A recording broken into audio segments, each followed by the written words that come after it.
হলো অনেক আহলে হাদিস ভাই জামাতে ইসলামী এবং ইসলামী ছাত্র শিবির করে, এরা আহলে হাদিস নয়। আহলে হাদিসের ঘরে জন্মেছে কিন্তু এরা আহলে হাদিস নয়, এরা বিভ্রান্ত।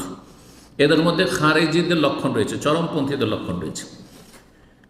এদের ব্যাপারে কিছু নসিহত করুন। আর অনেক ইসলামী ছাত্র শিবিরের ভাইরা বলে জালেম শাসকরা মুসলিমদের উপর অনেক নির্যাতন চালাচ্ছে, ফলে ইসলাম কায়েম হচ্ছে না।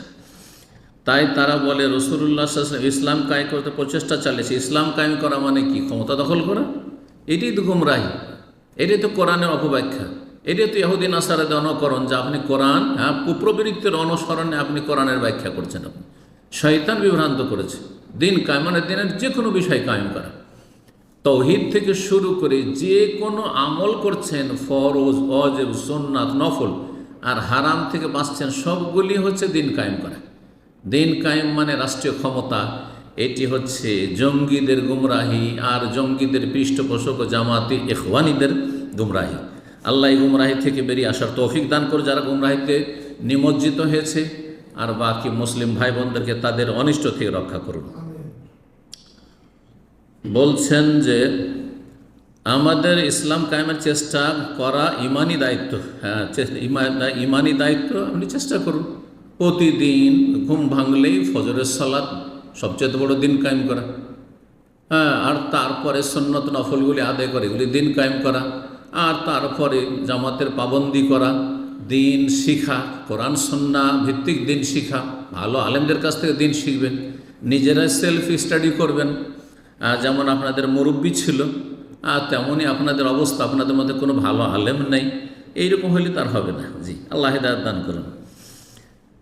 তো দিন কায়েম করা প্রত্যেকের ইমানি দায়িত্ব, মানে ব্যক্তি জীবন থেকে। ব্যক্তি জীবন শুধরানো সহজ, আগে নিজেকে ঠিক করুন, হ্যাঁ, তারপর আপনার নিজের স্ত্রী ছেলে মেয়ে ঠিক করুন, তারপরে আশেপাশে, তারপর আত্মীয় স্বজন ইত্যাদি ইত্যাদি দূরের লোক। জি, তারপর রাষ্ট্রীয় বিষয়। জি শেখ, এ সম্পর্কে আপনার মতামত জানতে চাই। আল্লাহ রাব্বুল আলামিন এই কথা বলেননি যে রাষ্ট্রীয় ক্ষমতা দখল করার জন্য প্রয়াস চালাইতে হবে বা অপপ্রয়াস চালাইতে হবে, হ্যাঁ, আর এই গণতন্ত্রের কুফরিতে ঢুকে যেতে হবে অন্যদের মতো, আর নিজেরা কুফরি করতে হবে ইসলাম কায়েম করতে গিয়ে। না না না, বরং আল্লাহ বলেছেন কিছু শর্ত, সেই শর্তগুলি পালন করতে হবে। আল্লাহ খেলাফত দিয়ে দেবেন, খেলাফত নিয়ে কাড়াকাড়ি করতে হবে বলেননি।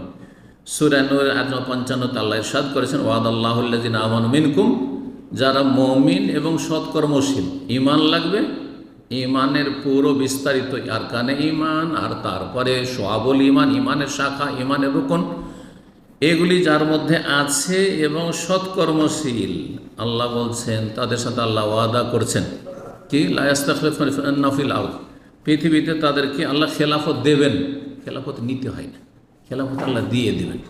নবী সাল্লাল্লাহু আলাইহি ওয়াসাল্লামকে মক্কায় কাফেররা দিতে চেয়েছিল, কিন্তু নেননি কেন? কারণ আসলে গদি আসল উদ্দেশ্য নয়, আসল উদ্দেশ্য হচ্ছে সার্বিক জীবনে সংশোধন আসা।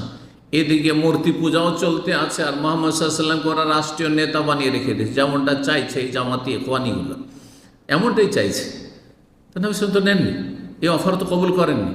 কিন্তু মদিনায় এসে যখন ঈমান এবং নেক আমল প্রতিষ্ঠিত করলেন, এই শর্তগুলি পুরো করলেন, আর ইয়াবুদুনা লা ইউশরিকুনা শাইআ, একমাত্র আল্লাহর ইবাদত করলেন, শিরক মুক্ত হইলেন, মক্কাকে মক্কা বিজয়ের সাথে শিরক মুক্ত, মূর্তি পূজা মুক্ত করলেন, প্রতিমা মুক্ত করলেন, তখন আল্লাহ লা ইস্তাখলিফান্নাহুম, আল্লাহ খেলাফত দিয়ে দিলেন, খেলাফত দিয়ে দিলেন তখন। জি, যেইভাবে আল্লাহ যেতে বলেছেন সেইভাবে যেতে হবে। অন্য রাস্তা ধরলে দুনিয়াতে লাঞ্ছিত হইতে হবে, আর আখিরাতেও লাঞ্ছিত অপদস্থ হইতে হবে। আল্লাহ বুঝার তৌফিক দান করুন।